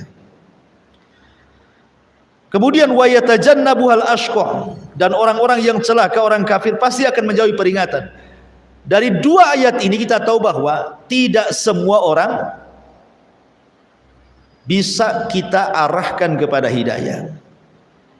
Ada juga yang menolak, ada juga yang menerima. Jangankan orang lain, di sekitar keluarga pun sama ya. Kita lihat Nabi Ibrahim, kurang apa lembutnya loh, dia berdakwah kepada ayahnya Azar itu. Lembut kali Ibrahim itu, disebutkan dalam Al-Quran, ya abati, wahai ayah bundaku, kenapa kau menyembah Tuhan yang enggak dengar, yang enggak melihat, yang enggak bisa melindungi gitu kan. Itu kan lembut tuh ya. Jadi dengan lembutnya Ibrahim gitu ya, menyampaikan hidayah Allah kepada bapaknya Azar. Ya namanya taufik milik Allah, tetap saja Azar buat patung, jual patung, nyembah patung, ngajak orang nyembah patung kan, sampai meninggal. Azar itu seperti itu. Sampai pada hari kiamat Ibrahim bertemu dengan Azar. Bertemu dengan Azar. Nanti pada hari kiamat bertemu Ibrahim dengan bapaknya Azar. Dan kepalanya penuh dengan debu. Kemudian Ibrahim mengatakan kepada bapaknya, bukankah sudah kukatakan waktu di dunia, jangan kau bermaksiat kepadaku? Kata bapaknya, iya, sekarang saya tidak akan bermaksiat lagi. Manfaat nggak kalimat seperti di akhirat? Ya nggak akan manfaat. Tidak akan manfaat seperti ini, karena ini namanya khasyiatun nasibatun, khasyiatun di mana? Surah Al-Ghasyiyah. Wujuhu yawma idin khasyiatun amilatun nasibatun tasla naran hamiyah, kan itu. Jadi khusyuk, beramal keras, kemudian lelah letih beribadah di akhirat itu tidak ada manfaatnya. Kenapa? Tasla naran hamiyah, ujung-ujung masuk neraka juga. Kalau ingin manfaat khusyuknya, kalau ingin manfaat kerja kerasnya, kalau ingin manfaat lelahnya di dunia, jangan di akhirat. Karena akhirat itu bukan tempat amal kan itu. Lah ayahnya Ibrahim mengatakan kepada Ibrahim, sekarang saya taati engkau wahai anakku. Akhirnya Ibrahim akhirnya menghadap Allah dan mengatakan, ya Rabb, bukankah kau sudah berjanji kepadaku, kata Ibrahim, bahwa engkau tidak mungkin membuat aku sedih pada hari aku dibangkitkan. Sekarang bapakku siap taat kepadaku, ya. Apakah kau akan masukkan juga dia ke neraka? Maka Allah Subhanahu wa taala mengatakan kepada Ibrahim, iya, karena ayahmu kafir, ya. Ayahmu kafir, dia berhak masuk neraka, kata. Nah, dari sini ma'asyiral muslimat yang dimuliakan Allah Azza wa Jalla, nabi mana lagi yang lebih mulia dibandingkan Ibrahim, ya, setelah Rasul SAW tentunya, kan. Tapi dia sendiri tidak sanggup memberikan hidayah kepada Azar bapaknya, menunjukkan bahwa hidayah taufik itu milik Allah. Jadi ibu itu berdakwah itu gunanya apa? Gunanya menyampaikan hidayah Allah kepada manusia yang disebut dengan hidayatul irsyad namanya, ya. Hidayatul irsyad itu artinya hidayah penyampaian. Kita ini hanya menyampaikan pengetahuan, ini benar, ini salah, ini taat, ini maksiat, ini tauhid, ini syirik, ini yang sunnah, ini yang enggak, ini yang jelek, ini yang bagus. Itu namanya hidayatul irsyad, menyampaikan ilmu. Soal orang itu kemudian mengamalkan ilmu yang kita sampaikan, maka itu urusan dia dengan Allah, ya. Dari sini menunjukkan bahwa hidayah ada dua, ada hidayatul ilmi, ada hidayatul amali, gitu, ya. Hidayatul ilmi, hidayah pengetahuan, itu disebut hidayatul irsyad. Hidayatul amali itu disebut hidayatul taufik, itu urusan Allah. Ya, jadi kalau pengetahuan kan semua orang bisa menyampaikan pengetahuan, kan. Ibu saja umpamanya habis ngaji dari sini, bisalah apa yang ibu dengar di sini bisa disampaikan di luar, kan, pengetahuan. Itu disebut hidayah al-irsyad. Tapi orang yang ibu dakwai, apakah dia mau mengamalkan apa yang ibu sarankan atau tidak, itu sudah urusan taufik namanya. Urusan taufik berarti urusan Allah, kesadaran itu urusan Allah. Makanya di sini Allah Subhanahu wa taala membagi, ada orang yang takut kepada Allah, dia terimalah peringatan itu. Tapi ada orang yang celaka, dia tolak pula peringatan itu. Begitulah liku-liku orang dakwah. Nabi Nuh istrinya pula yang kufur, Nabi Lut istrinya juga yang kufur, Nuh ditambah lagi anaknya Kan'an kufur. Kemudian siapa lagi? Nabi Muhammad SAW, paman-pamannya, coba dari 4 paman yang masih hidup sampai kenabian, 2 kafir, ya. Siapa? Abu Lahab dan Abu Talib. Kalau Abu Talib masih mending lah, walaupun kafir tapi tidak memusuhi Nabi. Tapi Abu Lahab itu jelas-jelas musuhi Nabi, bahkan yang pertama kali musuhi Nabi lagi. Kurang apa akhlaknya Nabi? Akhlaknya Nabi itu mukjizat. Saya contohkan akhlaknya Nabi mukjizat tuh. Rasul itu senantiasa senyum, itu kan mukjizat, Bu. Rasul itu bermuka masam sekali seumur hidupnya. Kalau bukan mukjizat apa namanya, coba? Ibu setahun senyum terus? Enggak, mana ada, ya. Kurang belanja aja merenggut, itu kan. Kena semprot suami dah enggak senyum lagi, kan. Jadi Rasul itu senyum terus, tetapi bermuka masam sekali seumur hidup Rasul itu. Bayangkan di seumur hidup bermuka masam sekali saja. Gara-gara apa? Kedatangan Abdullah ibn Ummi Maktum ketika dia berdakwah kepada kaumnya, kepada orang-orang pembesar Quraisy dengan harapan kalau kepalanya kena Islam pasti akan kabilahnya masuk Islam. Datang Ibnu Ummi Maktum, orang miskin, buta lagi, kan, kok ganggu acara saya? Rasul bermuka masam memalingkan mukanya, tapi Allah kemudian menegur Nabi. Yang salah bukan Ibnu Maktum, tetap yang salah Nabi, ditegur, abasa wa tawalla an ja'ahul a'ma. Makanya kenapa selepas itu Rasul sangat menghargai Ibnu Ummi Maktum. Kalau dia datang, apa kata Rasul? Marhaban biman atabani rabbi, selamat datang karenamu aku ditegur Allah, katanya. Itu Nabi itu sama Ibnu Maktum itu, kan. Kemudian Allah mengatakan, alladzi yaslan naral kubra. Siapa orang yang celaka? Itu orang-orang yang akan masuk api yang besar. Orang-orang yang menolak peringatan Al-Quran, maka mereka akan masuk ke dalam neraka yang besar. La yamutu fiha wa la yahya. Selanjutnya dia tidak mati dan tidak hidup. Maksudnya tidak mati dan tidak hidup itu karena azabnya kekal.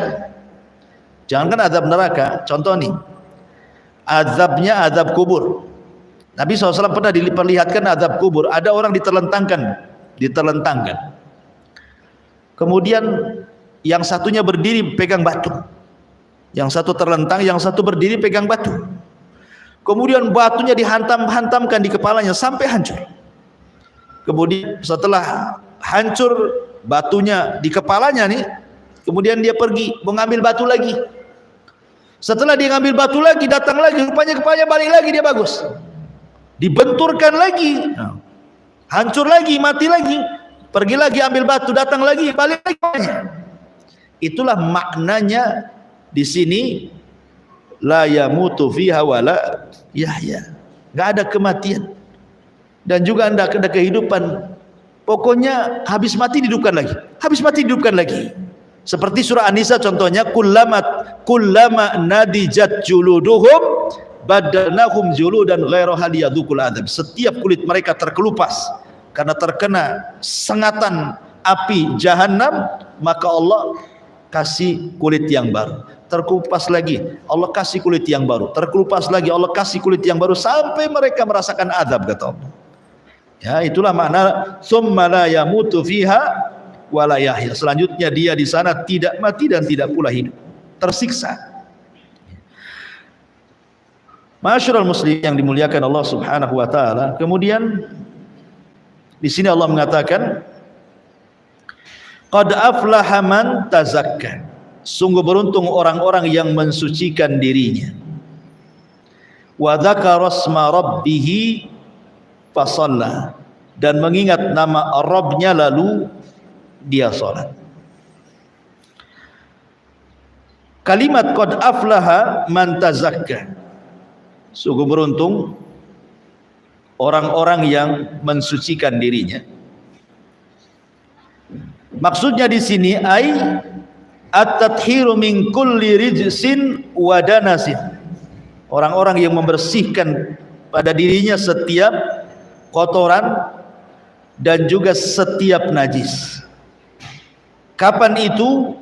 Maksudnya bagi orang-orang yang hendak melaksanakan sholat. Jadi suruh untuk membersihkan jiwa dan juga kotoran, karena orang yang sholat itu kan harus wudu. Wudu berarti menghilangkan hadas kecil. Kalau mandi menghilangkan hadas besar. Cukup tidak, menghilangkan najis juga. Berarti hilang najis, hilang hadas, gitu ya. Bahkan salah satu penyebab khusyuknya sholat itu pun adalah dari wudu. Orang yang bisa menghadirkan niat ketika wudu, maka dia bisa menghadirkan niat ketika sholat. Ada seorang ulama salaf ditanya, ya imam, saya ini kalau sholat nggak pernah khusyuk. Badan saya di sini, hati saya entah kemana. Bagaimana caranya? Maka ulama salaf ini mengatakan lakukan 3 perkara. Pertama, hadirkan hati saat wudu. Hadirkan hati saat wudu. Kalau ibu wudunya bagus gitu ya, betul-betul ibu itu ketika wudu tidak salah-salah. Diperhatikan berapa kali Rasul mengusap tangan, mengusap kepala, kaki dan begitu seterusnya dari anggota wudu. Kemudian berapa kali basuhan, kemudian betul-betul dicuci gitu ya. Memang dengan sabar ibu wudu, tidak cepet-cepetan. Karena ada orang yang main cepet-cepetan kan, khususnya ketika nyuci kaki main seblok saja kan. Harusnya kan digosok-gosok kaki itu kan, karena atopnya kepada kalimat fagsilu, ya cuci gitu ya. Cuci itu kan harus ada gosokan ya. Kalau ibu nyuci kaki harus digosok-gosok gini ketika wudu. Sebab kalau main dicuci pakai umpamanya ini ciduk, main diguyur gitu kakinya, itu bukan mencuci bu, karena tidak ada gosokan di situ. Harus digosok ya, sampai di sela-selanya sini gitu ya. Jadi orang yang bisa menghadirkan saat wudu, maksudnya hatinya sehingga betul-betul dia wudunya seperti wudu Nabi, sabar dia berwudu. Maka kalau dia bisa sabar ketika wudu dan bisa menghadirkan hati di situ, maka dia akan bisa sabar dan bisa menghadirkan hati saat sholat. Kenapa? Karena ketika wudu saja kesalahan ibu itu sudah rontok di situ. Kan setiap tetesan air wudhu kan menghilangkan kesalahan tuh. Jadi belum masuk sholat baru wudhu aja udah rontok kesalahan dia. Sehingga ketika masuk sholat, minimal kesalahannya sebagian besar sudah hilang. Masuk sholat makin khusyuk dia. Ini satu. Yang kedua, hadirkan dalam sholat itu seolah-olah kita berdialog dengan Allah, seolah-olah menghadap Allah, seolah-olah melihat Allah. Ini yang sebagaimana Allah mengatakan dalam Al-Quran, wa innaha lakabiratun illa alal khashiin alladzina yadhunnuna annahum mulaku rabbihim. Sesungguhnya solat itu sangat berat kecuali bagi orang-orang yang khusyuk. Siapa orang yang khusyuk itu? Orang-orang yang yakin bahwa dia sedang berjumpa dengan Allah. Berarti yang kedua, tanamkan hati dalam solat seolah-olah kita sedang berjumpa dengan Allah. Nah, itu ya. Kemudian yang ketiga, ayat selanjutnya, wa innakum ilaihi raji'un, dan bahwa engkau akan kembali kepada Allah seolah-olah ini solat terakhir besok mati. Nah gitu ya. Kira-kira Bu, kalau seandainya ibu kata dokter besok mati, jangan ibu lah, nanti ya pula orang lain, ya kan.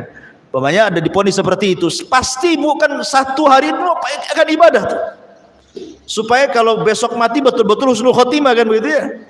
Nah, jadi tanamkan seolah-olah ini sholat terakhir saya. Maka kata ulama salaf ini, kalau tiga perkara tertanam pada orang, pasti dia khusus sholatnya.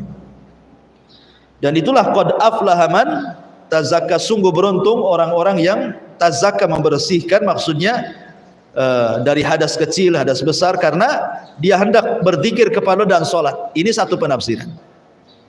Penafsiran yang kedua, maksudnya tazakka di sini artinya zakat. Artinya zakat, sedekah. Ya, karena Allah mengatakan khudh min amwalihim shadaqatan tutahhiruhum wa tuzakkihim biha. Ambillah dari harta orang-orang kaya itu untuk disedekahkan supaya membersihkan hati dan juga membersihkan harta mereka. Jadi tazakka di sini artinya sedekah ataupun zakat, untuk dalam rangka membersihkan jiwa dari kebakilan dan membersihkan harta dari keharaman. Wa dzakara asma rabbih, dan dia pun mengingat Allah, fa shalla, kemudian salat. Dari tiga kalimat ini ada juga yang memaknai begini. Kalau ibu ingin khusus salat, maka yang pertama sebelum salat ibu sedekah. Karena di sini kan runtunannya qad aflaha man tazakka, sungguh beruntung orang yang sedekah, yang zakat. Kemudian setelah itu wa dzakara asma rabbih, mengingat Allah. Jadi kalau masuk masjid ingat Allah, baca doa masuk masjid, kan itu. Kemudian fa shalah, kemudian dia salat. Berarti di sini ada tiga langkah kan? Zakat, zikir, salat, gitu ya. Sehingga ada sebagian ulama mengatakan kalau ingin khusus salat maka dahului salat itu dengan sedekah. Kasih sedekah dulu kemudian salat. Ya, umpamanya masuk masjid sebelum ibu salat, tengoklah mana ada kotak tuh. Nah, di pojok ada kotak tuh. Ya. Ibu masukkan uang, baru kemudian ibu salat, itu maksudnya. Ada juga yang mentafsirkan seperti itu. Qad aflaha man tazakka wa dzakara asma rabbih wa shalla. Kemudian Allah mengatakan bal tu'thirunal hayatad dunya wal akhiratu khairun wa abqa. Bahkan mereka lebih mendahulukan kehidupan dunia padahal akhirat jauh lebih baik dan jauh lebih kekal.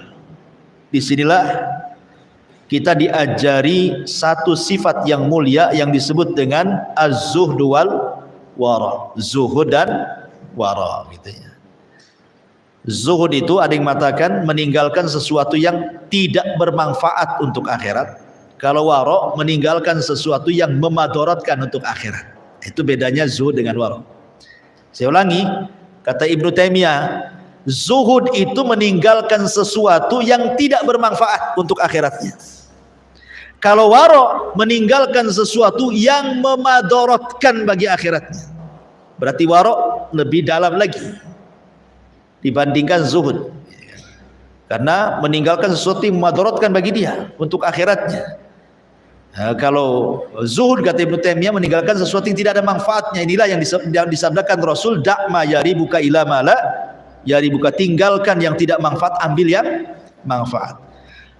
Tetapi dari sekian definisi zuhud, saya suka dengan definisi Al-Imam Hasan Al-Basri rahimahullah ta'ala, seorang tabi'in, ketika ditanya apa itu zuhud wa imam. Zuhud itu artinya engkau meletakkan harta di tangan dan tidak meletakkan harta di hati. Engkau meletakkan harta di tangan dan engkau tidak meletakkan harta di hati. Jadi dunia itu cukup dalam genggaman saja, sehingga kalau seandainya datang tidak terlalu senang, kalau pergi tidak terlalu sedih. Namanya di tangan. Ya, itu maksudnya ya. Jadi kalau seandainya kita dapat harta, ya tidak terlalu senang, pergi pun tidak terlalu sedih. Kenapa? Hanya harta itu hanya pindah-pindah tangan saja kok. Ya, itu kan milik Allah. Kalau Allah mau, Allah berikan pada kita. Kalau Allah mau, Allah ambil, terserah dia lah kan itu ya. Nah, jadi kalau kita meletakkan harta di tangan dan tidak di hati, insya Allah hidupnya tenang. Kalaupun harta pergi tidak sedih, harta datang tidak terlampau gembira. Coba ibu tanamkan kemudian harta itu di hati. Ibu taruh dompet di hati, walaupun hanya isi 100.000, hilang tuh kayak kiamat besar, Bu. Ya. Kenapa? Karena hati ini kan memikirkan sesuatu kan, terpikir, terasa gitu ya, sesak dadanya akhirnya. Tapi kalau hatinya kemudian tidak ada urusan dengan dunia, ya hanya di tangan saja hartanya gitu kan. Hati ini hanya milik Allah, nggak boleh, hati ini nggak boleh ada dunia dalamnya. Hati ini hanya khusus untuk Allah saja. Kalau ibu mampu melakukan seperti itu, maka sebesar apapun dunia yang sampai kepada ibu, ibu tidak akan bangga. Dan sebesar apapun dunia hilang dari ibu, ibu tidak akan sedih. Nah, itulah kenapa kita perlu zuhud di sini. Zuhud itu untuk memberikan ketenangan. Dan zuhud itu jangan diartikan, karena ada orang yang mengambil hadis contohnya, ketika Nabi SAW tersebar isu dia menceraikan istri-istrinya. Kemudian dia tinggal di sebelah kandang kuda, ada ruangan gitu ya. Rasul tidur di situ. Umar bin Khattab datang, kemudian ingin memastikan betul nggak Hafsah diceraikan. Kemudian dia datang kepada Nabi untuk minta izin, mau menanyakan. Ketika melihat Rasul, menangis Umar. Kenapa? Dia tidur di tikar pelapa kurma. Namanya tikar pelapa kurma itu kalau bangun ada garis-garisnya di badan itu. Belum lagi debu yang nempel di badan Rasul. Maka Umar mengatakan, ya Rasulullah, tidakkah engkau menjadi raja seperti raja Persia dan Romawi katanya. Mereka punya kasur-kasur yang empuk gitu ya, bantal-bantal. Kenapa kau seperti ini? Ya. Kemudian Umar menawarkan untuk mengambilkan tikar yang lebih baik lagi. Tapi Rasul mengatakan, amatarda ya Umar, lahumud dunya walanal akhirah, kata Rasul. Ridhokah engkau wahai Umar, bagi mereka orang-orang kafir dunia, tapi bagi kita akhirat. Bagi mereka dunia, bagi kita akhirat. Kau pilih mana? Ya. Jangan pula kemudian disalahartikan ketika Nabi SAW kemudian tidur pakai tikar, ditawari tikar tak mau gitu ya. Berarti zuhud itu maknanya orang itu harus susah gitu ya. Harus kere, harus miskin, pakaiannya robek-robek gitu ya. Makannya nasi yang dijemur di matahari kerak gitu ya. Itu bukan zuhud, itu orang miskin ibu tuh. Jadi zuhud itu bukan tidak mesti harus miskin. Karena Imam Zahidin, ada ulama namanya Sufyan Ats-Tsauri. Itu imamnya orang-orang yang zuhud, tapi paling kaya tuh ulama tuh di zamannya. Sufyan Ats-Tsauri itu kaya raya, ulama besar, tetapi digelari imamnya zuhud. Jadi ada orang datang kepada Sufyan Ats-Tsauri, ya Imam, engkau selalu menasihati tentang zuhud, dan kau imamnya zuhud. Kemudian, tapi bagaimana dengan hartamu yang banyak ini? Orang ini bertanya seolah-olah ingin mengaitkan zuhud dengan harta gitu ya. Tapi lihat jawaban Sufyan Ats-Tsauri. Dia mengatakan, kai la yatamandalu alal mulk.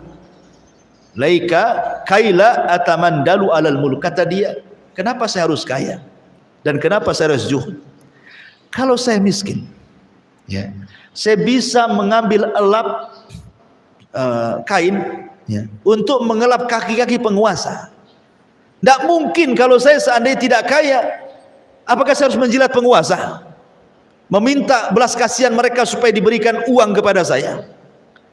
Kalau seandainya itu yang terjadi, aku tidak lepas berbicara, katanya. Tapi dengan aku kaya, kata Sufyan Ats-Tsauri, pemerintah mau ngomong apa, raja-raja mau ngomong apa, saya pun ngomong apa terserah saya. Saya kan tidak diatur mereka, karena saya sudah kaya. Gitu maksudnya. Ketika kaya itu bebas ngomong kan gitu ya. Orang kaya kan bebas ngomong. Saya nggak dikasih makan kamu saja kok. Ngapain saya ikut kamu? Gitu bahasanya kan. Kata Sufyan Ats-Tsauri, kenapa saya kaya? Supaya saya tidak disetir para penguasa tuh. Padahal dia kaya. Ya. Nah, seperti itu ya. Makanya Sufyan Ats-Tsauri itu ulama yang kaya, dia pun ulama besar. Kemudian sekarang ustadz-ustadz disamakan dengan Sufyan Ats-Tsauri, minta ilmu ke ustadz, pinjam duit ke ustadz gitu. Sampai datang pinjam modal ke ustadz. Iya, kalau kayak Sufyan Ats-Tsauri enggak apa-apa gitu ya. Ma'asyiral muslimat yang dimuliakan Allah, bal tu'thirunal hayatad dunya wal akhiratu khairu wa abqa. Artinya bahkan kalian lebih mendahulukan kehidupan dunia dan akhirat lebih baik dan lebih kekal. Inna hadza, yang terakhir, inna hadza la fi suhufil ula suhufi Ibrahim wa Musa. Sesungguhnya Al-Quran ini terdapat suhuf-suhuf yang pertama dan juga suhuf Ibrahim dan juga suhuf Musa. Sebagian ulama mengatakan, jadi ketika Allah Subhanahu wa taala menurunkan kitab dari langit, maka jumlahnya 104 kitab. Yang 4 ma'ruflah namanya kan, Taurat, Zabur, Injil, Quran. Itu 4 jelas. Yang 100 ini disebut suhuf, lembaran-lembaran. Yang 100 ini dibagi kepada beberapa para nabi. Pertama kepada Nabi Syith. Nabi Syith adalah nabi kedua setelah Adam. Itu 50 lembar suhuf. Kemudian diberikan kepada Idris 30 lembar suhuf. Kemudian diberikan kepada Ibrahim 10 lembar suhuf. Kemudian diberikan kepada Musa 10 lembar suhuf selain Taurat. Berarti jumlahnya sudah 100 kan? Sis 50 ya. Kemudian 30 diberikan kepada Idris, 10 diberikan kepada Ibrahim, 10 diberikan kepada Musa selain Taurat. Berarti sudah 100 tuh. Ditambah dengan Taurat, Zabur, Injil, Quran, berarti 104 ya. Dari 100 suhuf ini Allah Subhanahu wa taala kemudian ringkas menjadi satu kitab namanya Taurat. Kemudian dari Taurat dan suhuf ini Allah ringkaskan lagi di satu kitab namanya Injil. Kemudian Allah ringkaskan semua kitab-kitab langit, dari suhufnya, dari Injilnya, dari Zaburnya, dari Tauratnya, di sebuah kitab namanya Al-Quran. Jadi Al-Quran itu terkandung semua kitab-kitab. Makanya Allah mengatakan, inna hadza, sungguhnya Quran ini la fi suhufil ula, terdapat suhuf-suhuf yang awal-awal, termasuk suhufnya Ibrahim dan juga suhufnya Musa, termasuk Tauratnya, Injilnya, Zabur, sudah terangkum dalam Al-Quran. Jadi ketika kita megang Quran saja sudah mencukupi dari semua kitab-kitab langit gitu maksudnya. Jadi kenapa kita tidak bangga bahwa Quran ini mencakup semua agama-agama di luar ya, jadi kita tidak berhajat kepada Taurat, kita tidak berhajat kepada Zabur atau Injil. Makanya ketika Umar membawa lembaran Taurat, Umar itu kan bisa baca ya, dia tidak ummi, cerdas Umar itu. Kalau Rasul kan tidak bisa baca, tidak bisa nulis, tapi Umar itu bisa nulis, bisa baca dia. Jadi dia dapat lembaran-lembaran Taurat, hendak dibaca. Kemudian setelah itu diperlihatkan di hadapan Nabi lembaran Taurat itu. Kemudian kata Rasul, itu apa wahai Umar? Kata Umar, ini lembaran Taurat. Maka Rasul mengatakan, lemparkan lembaran Taurat itu, buang.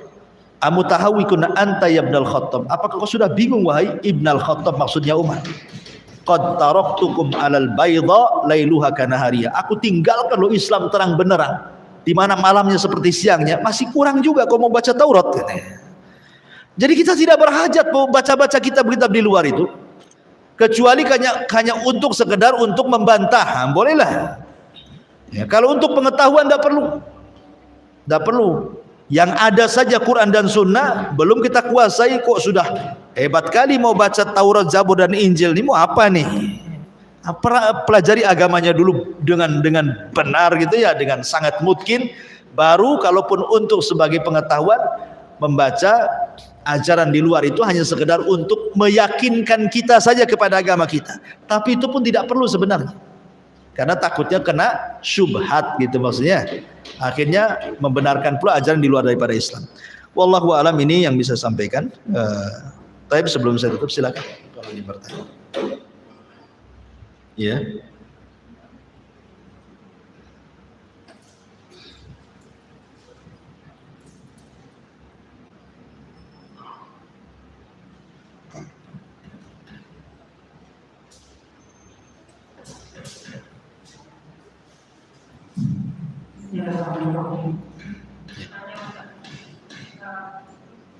Ini kita alhamdulillah sudah mengenal agama kita dari kecil, tapi kita tidak pengetahuan kita tidak terkait-kaitkan dengan agama kita.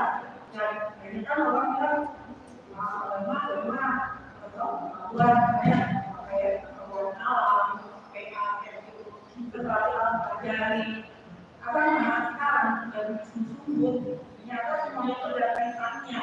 Benar ya kata saya, ilmu fisika, ilmu kimia, ilmu biologi, semuanya itu ada di dalam Al-Quran. Tapi masih banyak orang tidak terima. Dan diri kita sendiri kan Allah sudah meminta semuanya manusia sebagai manusia. Ada yang ternyata begini, jangan dikait-kaitkan dengan yang itu sekuler Bu namanya Bu. Itu paham sekuler. Iya, paham sekuler itu mau memisahkan urusan dunia dengan agama. Itu kan maksudnya gitu kan. Dia mau memisahkan perkara dunia. Kalau bisa ya agama-agama di masjid lah kalau agama itu. Ya, agama itu di majelis taklim, di masjid. Ya. Jadi memang begitu, itu sekuler namanya. Pemahaman sekuler seperti itu. Makanya pemain sekuler itu sampai kepada mempengaruhi soal ajaran zakat dan sedekah. Orang sekuler itu kan sampai mempengaruhi masalah-masalah seperti itu, sehingga orang enggan zakat, enggan sedekah itu karena berpikirnya kalau saya punya dompet isinya 1 juta, kemudian saya ambil 500.000 saya masukkan ke kotak infak, kalau menurut orang-orang sekuler berarti hilang di dompet 500. Itu paradigma sekuler tuh kan. Tapi kalau kita buang paradigma sekuler itu, kita ambil paradigma Al-Quran, sebenarnya ketika kita ambil 500 dari dompet kita kemudian dimasukkan ke kotak infak, berarti sama dengan memasukkan kembali ke dompet kita ini sebanyak 700 kali lipat, kan begitu ya? Ustadz nggak nampak 700 kali lipat, tetap aja dompet saya kosong katanya. Ya. Lah makanya dalam Islam itu perlu adanya iman. Pun nanti Allah akan ganti dengan cara apa? Allah Maha tahu caranya. Tidak mesti dengan uang yang sama, gitu ya. Bisa saja Allah ganti dengan cara yang harusnya ibu setruk jadi tak setruk. Kalau setruk umpamanya datang ke rumah sakit habislah duit banyak. Boleh jadi mungkin diselamatkan dari kesehatannya, atau diselamatkan di jalan. Kalau ibu nggak sedekah mungkin ketabrak orang. Ya kalau ketabrak masuk rumah sakit, berapa duitnya tuh perawatannya? Akhirnya nggak jadi ketabrak, selamat. Nah, bisa juga mungkin dalam bentuk yang lain uangnya. Ya, tapi kan harus kita yakin ya kan. Makanya orang-orang sekuler itu berusaha supaya kita tidak yakin, seolah-olah mereka itu maunya disesuaikan fakta saja. Faktanya kalau kamu ambil uang 1 juta diinfakkan, kan hilang di dompet 1 juta. Nah, kan gitu, mereka maunya difakta-faktakan kan. Tapi Islam tidak seperti itu. Karena begini, tidak semua yang bisa kita lihat kemudian tidak ada bentuk barangnya. Kenapa orang yang beriman itu selalu diajarkan kalimat sami'na wa ata'na, supaya jangan sampai kemudian ketika di akhirat mata kita melihat jahanam, kita mengatakan absorna wa sami'na, kita melihat dan mendengar. Ya, kan ada ayat yang mengatakan Rabbana absorna wa sami'na farji'na na'mal salihan inna muqinun. Ini ucapan siapa ini? Ini ucapan orang-orang kafir di akhirat. Rabbana ya Rabb kami, absorna kami sudah melihat jahanam. Ya. Wasamina kami sudah mendengar teriakan-teriakannya tuh. Farji'na kembalikanlah kami ke bumi. Ya, na'mal solehan supaya kami bisa beramal soleh. Inna mungkin kami sudah yakin. Lah ketika di dunia Anda kenapa nggak yakin? Ya, makanya ujian kalimat sami'na wa ata'na itu kami dengar dan kami taat. Kenapa kami dengar? Tidak kami melihat, karena kita tidak melihat akhirat masalahnya. Makanya cukup kita mendengar dari Al-Quran yang dibacakan kepada kita, yang diajarkan kepada kita. Habis itu ata'na kita amalkan kan? Padahal akhirat itu kan sesuatu yang gaib bagi kita. Makanya perlu iman. Untuk menghilangkan pemahaman sekuler ya harus begitu. Kalau enggak begitu ya kemakanlah dia. Akhirnya ujung-ujungnya apa? Adab kubur tak ada. Kenapa? Saya sudah coba kok taruh CCTV itu, tak ada mungkar nakir datang di situ. Ya, katanya kuburan nyempit, tetap aja segitu kuburannya kan itu. Dia mau menyamakan perkara gaib dengan perkara nyata. Nah, itulah sekuler seperti itu. Termasuk juga dunia-dunia teknologi, fisika yang lainnya. Sebenarnya itu bagian daripada sains yang sudah secara tersirat ada dalam Al-Quran secara tersurat. Ya, kemudian dibuktikan lewat sains kan. Ya, seperti itu sebenarnya. Tetapi ada teori yang memang sesuai dengan Quran, ada teori yang tidak sesuai dengan Quran. Yang sesuai ya memang yakin memang seperti itu, dan kebanyakan sesuai dibandingkan yang tidak sesuainya. Kebanyakan sesuai. Contoh umpamanya Nabi SAW mengatakan bahwa manusia itu punya 360 persendian. Itu hadis Nabi.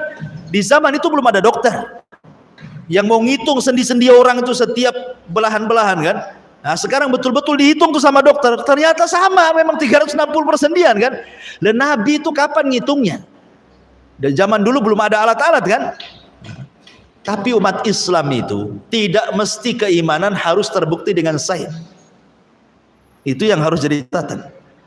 Mau barat neliti nggak neliti saya beriman. Ketika orang Jepang meneliti ini air, kemudian dibacakan Quran, kemudian memadatkan molekul dan bisa menjadikan detoks penyakit. Jepang, walaupun kau tak meneliti, kita yakin itu obat, selesai. Nah gitu maksudnya. Ya. Wallahu a'lam.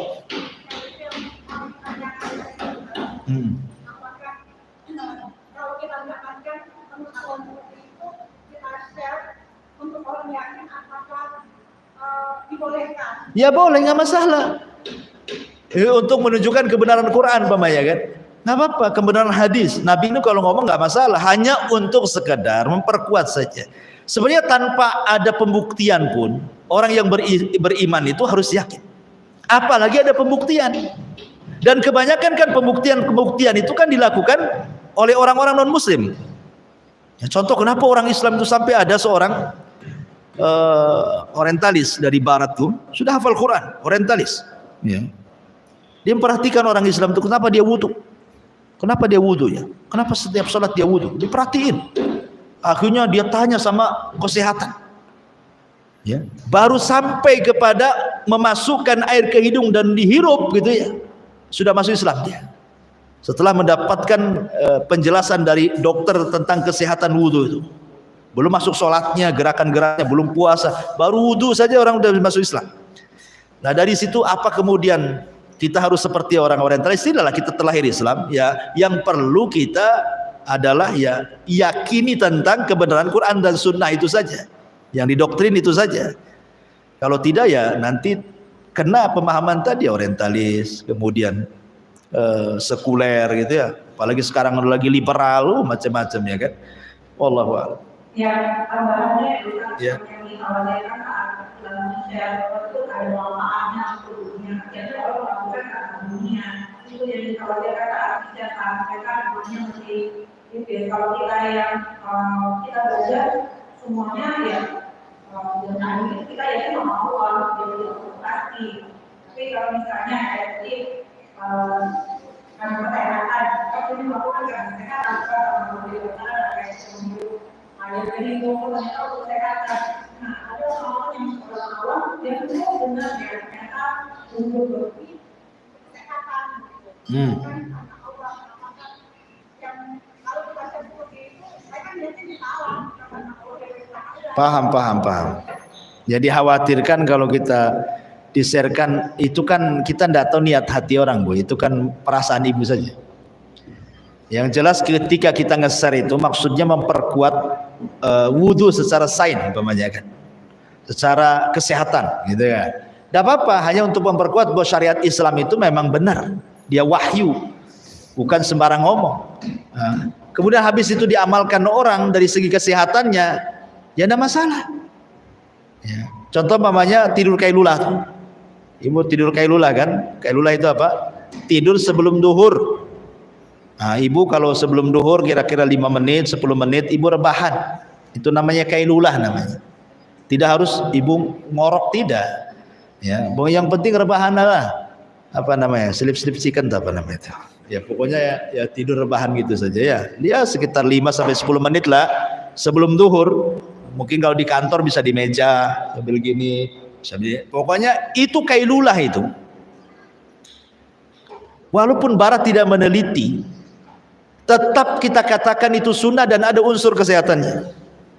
Apalagi kemudian diteliti barat bahwa orang yang kailulah setiap hari itu jauh dari stroke, jauh terserang jantung katanya kan. Kita tidak peduli fatwa-fatwa. Ketika Rasul mengatakan kilu fa inna syaitan la yakil, tidurlah siang karena setan tak pernah tidur siang, berarti tidur siangnya kita menyelisih tidurnya setan kan gitu ya. Pasti ada manfaatnya. Nah gitu maksudnya ya.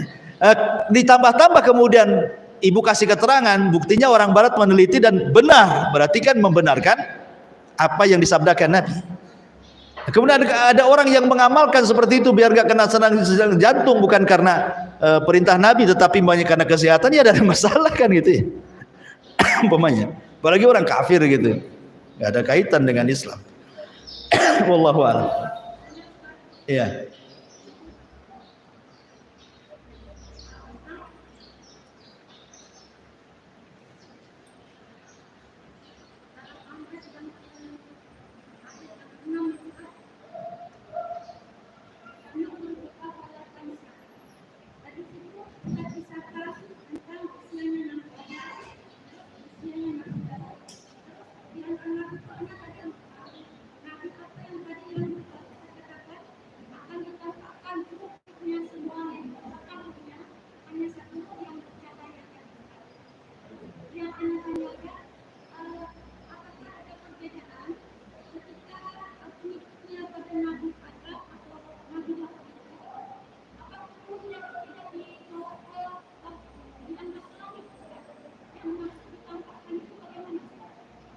Ruhnya, ruh itu ada alamnya sendiri yang disebut dengan alam arwah.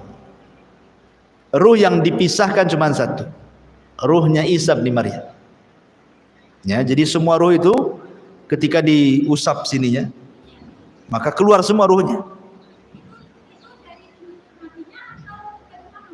Apanya?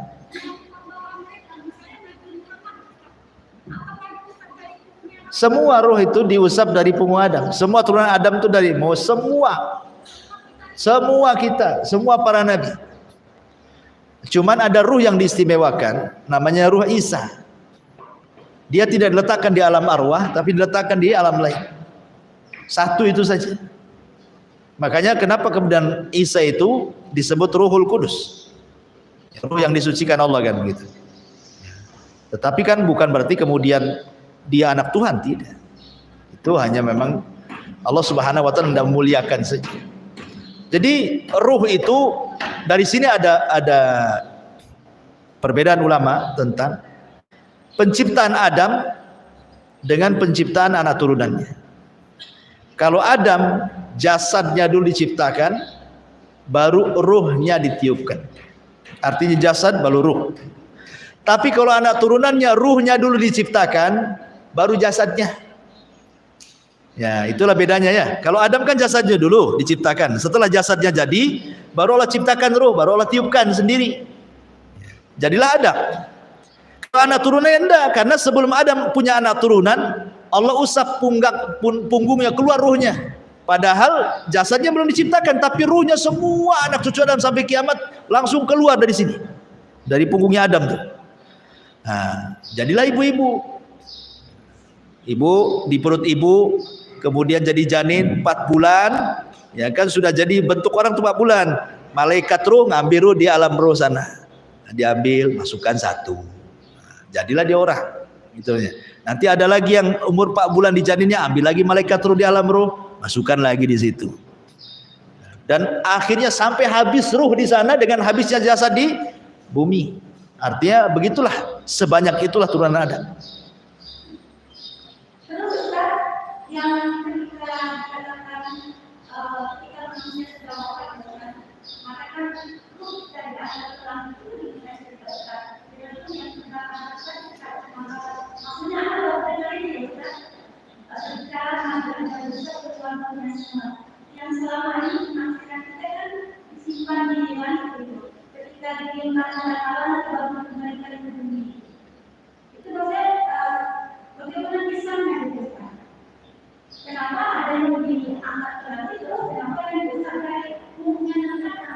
Bukan, ini kan cerita ruh pertama kali keluar. Oh, akan Cerita awal pertama kali ruh keluar itu dari situ. Belum ada badan satupun. Belum ada. Ya, belum tercipta siapapun kecuali Adam saja sama Hawa. Oh, enggak lain. Kalau orang yang sudah dimasukkan ruh, mukmin nih dimasukkan ruh. Kemudian mati mukmin ini.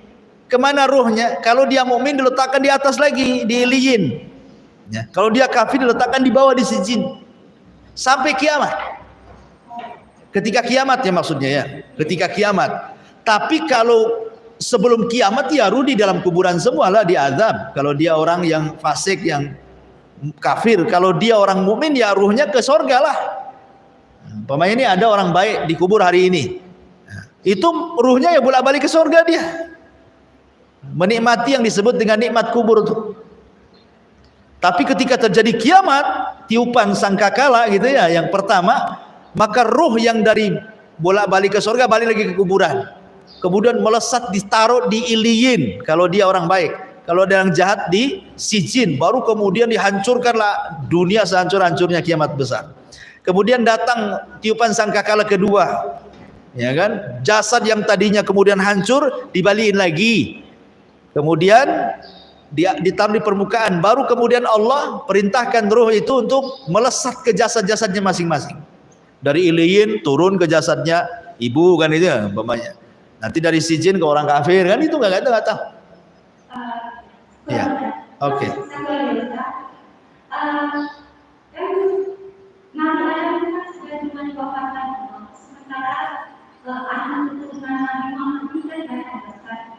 Jadi kita bisa semua yang sampai di dalam semua makhluk sudah ada di dunia Adam.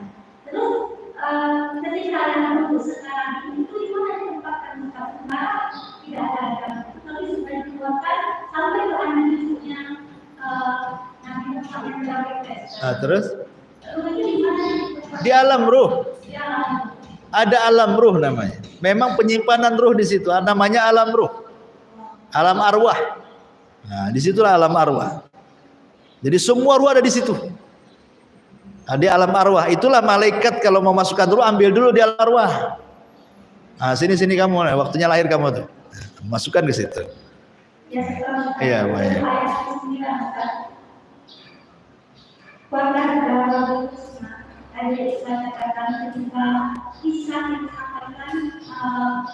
Nabi Muhammad SAW. Nabi Muhammad itu orang yang paling memaafkan, yang bisa memaafkan semua orang. Ketika dia ingin mendapat sesuatu yang lebih bermanfaat dari itu. Terus ketika kita sebagai umatnya, kita mempunyai sifat yang seperti ini memaafkan seseorang itu. Tetapi terkadang lama kemudian ada timbul lagi rasa sakit yang tidak inginkan atas sifat seseorang. Kita tidak bisa move on karena kita sudah menjelaskan itu. Nggak move on lagi. Iya, itu gimana sih kalau orang itu memang Iya, kalau kita ingin mencontoh Nabi Muhammad dia tentu 100% ya nggak bisa. Dia kan Nabi, kita bukan. Cuman kan bagaimanapun berusaha mencontoh. Berusaha. Kalau kita ingin seperti Nabi, tidak mungkin. Nabi itu wajib sholat malam. Kita jangan lagi sholat malam. Sholat 5 waktu aja, kadang sholat, kadang enggak. Orang awam atau kita yang sudah ngaji, kadang tepat waktu, kadang mundur waktu kan gitu ya. Sholat aja nggak bisa mencontoh kita. Belum puasa, belum yang lain itu. Tapi minimalnya kita berusahalah mencontoh sebaik mungkin. Makanya kenapa kemudian Nabi pun bukan berarti kemudian tidak pemarah, pemaaf, tidak selamanya. Lihat kesalahannya. Contoh ketika Usama bin Zaid membunuh orang yang mengucapkan la ilaha illallah dalam peperangan, Rasul marah dan mengatakan, ya Usama, apa yang akan dilakukan la ilaha illallah di hadapan Allah kalau dia nanya kau bunuh orang yang mengucapkannya. Sampai terus ngomong begitu Rasul, sampai Usama mengatakan, laitani aslamtu yaumaidin, duhai kiranya aku baru masuk Islam. Sebab kalau orang baru masuk Islam tidak dimarahi kayak gini. Ya kan, artinya ya terkadang Rasul lihat kasusnya kan. Atau ketika sahabat yang lewat di pohon bidara ketika perang Hunain, tiba-tiba mengatakan Rasul, buatlah pohon bidara kayak gitu katanya. Karena dulu pohon itu di zaman musyrik kami suka ngambil berkah di situ katanya. Rasul marah lah, ngamuk. Kata Rasul, kalian ini kayak orang Bani Israil aja. Baru diselamatkan mau kafir lagi gitu. Nah, jadi lihat kasusnya. Taib, kembali kepada sikap tadi, apakah kita ketika kita berusaha untuk memaafkan tetapi setelah kemudian berpikir tak jadi, masih sakit gitu. Itu manusiawi sebenarnya. Tapi niat yang baik itu kan pasti dicatat. Contoh nih, Ibnu Umar radhiyallahu anhu pernah suatu ketika kehilangan unta dan penggembalanya dua-duanya. Penggembalanya hilang, untanya pula hilang. Kemudian beberapa hari datang ini penggembala budaknya Ibnu Umar yang gembala untanya itu. Kemudian mengatakan, wahai Tuan, unta-unta dicuri. Kata Ibnu Umar, lah kenapa kamu baru datang sekarang? Karena bukan hanya unta saja dicuri, aku pun dicuri katanya. Kemudian kata Ibnu Umar, loh kalau dicuri, kenapa kau di sini? Aku kabur. Kenapa kau tidak kabur ke tempat lain saja? Kau kan budak. Kalau kabur ke tempat lain kau merdeka. Oh enggak, karena aku suka dengan engkau, wahai Ibnu Umar. Kata benar, betul kau suka denganku? Iya, kalau begitu aku merdekakan kamu. Beberapa hari berikutnya, budaknya bercerita, wahai Ibnu Umar, unta-unta yang dicuri kemarin ada di pasar sekarang. Ayo kita ambil. Kata Ibnu Umar, ayo kita ambil. Ya, kita harus kasuskan ini katanya. Kita harus ambil. Oh semangat Ibnu Umar itu, karena unta-untanya udah ada di pasar tuh. Ketika sudah sampai pasar, nengok unta-untanya tak jadi. Kata Ibnu Umar kepada budaknya, pulang. Kata budaknya Ibnu Umar, itu kan untamu. Kenapa kau tidak ambil? Kata Ibnu Umar, enggak lah. Saya enggak mau ngambil di dunia, saya mau ambil di akhirat saja. Pulang dia. Nah, itulah kalimatnya. Saya enggak mau ngambil di dunia, padahal sudah jelas untanya di depan mata tuh. Ibaratnya ibu nyuri, ada motor ibu kecuri, baru beli lagi mau motor Beat atau motor apa gitu Mio, curi. Tiba-tiba kemudian nampak pula motor itu di rumah tetangga. Oh yang nyuri tetangganya rupanya. Pas mau ke tetangga mau nanya, nggak apa-apa, biarin aja lah, pulanglah, nanti saya ambil di akhirat saja. Kira-kira bisa nggak buka gitu? Ya nggak bisa lah Ustaz. Saya bukan Ibnu Umar kan gitu kan. Ya, tapi Ibnu Umar kayak gitu tuh. Ya, nggak apa-apa ambil aja. Saya nggak mau ngambil di dunia, saya ambil di akhirat katanya kan gitu ya. Artinya di sini bagaimana Abdullah ibn Umar radhiyallahu anhu, satu sisi dia memaafkan, kan bisa aja mengkasuskan orang pencurinya kan. Ya. Sisi lain dia tetap mengikhlaskan hartanya. Karena bagi Ibnu Umar sendiri dia mengatakan bahwa kehidupan ini bukan hanya di dunia. Ada balasan yang jauh lebih adil. Kalau saya ambil di dunia selesai impas. Ya, tapi kalau saya ambil di akhirat jauh lebih manfaat bagi saya. Nah, seperti itulah artinya ya kalau kita punya jiwa pemaaf ya sekalian kita maafkan. Tapi kan ada orang-orang yang tidak punya jiwa seperti itu. Ya, hanya berusaha untuk memaafkan. Ya sudah bagus itu. Daripada kemudian menaruh dendam 7 turunan. Ya, itu kan. Tapi sudah ada keinginan memaafkan ya alhamdulillah. Tapi kalau belum move on ya biasalah kan manusia. Ya terus saja latih. Atau umpamanya kalau memang tidak bisa memaafkan, tapi hari-hari ketemu di situ, akhirnya sakit hati, ya pindahlah ibu dari situ, biar nggak ketemu orangnya. Wallahu a'lam.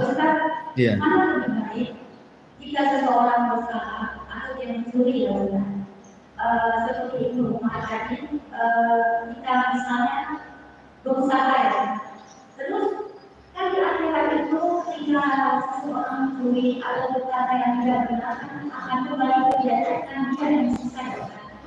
Mana lebih baik kan ketika kita mengadakan dia akan menegur dia dengan perkataannya, tapi dia bisa berubah. Terus dengan cara dia aku nanti di akhirat, tapi di akhirat nanti dia bisa sesat. Mana lebih baik? Ya maksudnya ibu mau dakwai orang? Tidak, kita bermasalah.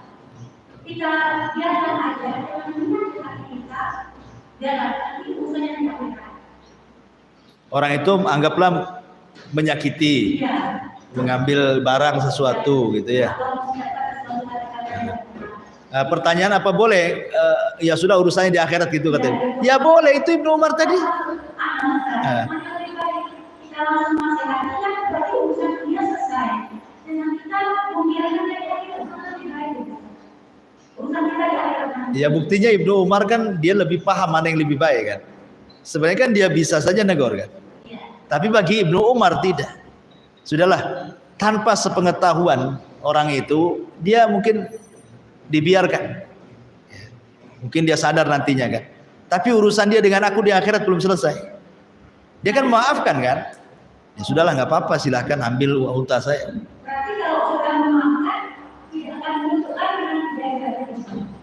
dengan perkataan tunggu urusan kita di akhirat. Ya tetaplah di akhirat itu ada tuntutan, di dunia. Maaf memaafkan itu kan hanya di sebatar di dunia. Kalau hisab kan di akhirat tetap berlaku. Iya. Kenapa tetap berlaku? Karena untuk menegakkan keadilan di situ. Karena memaafkan itu terkadang hanya di lisan.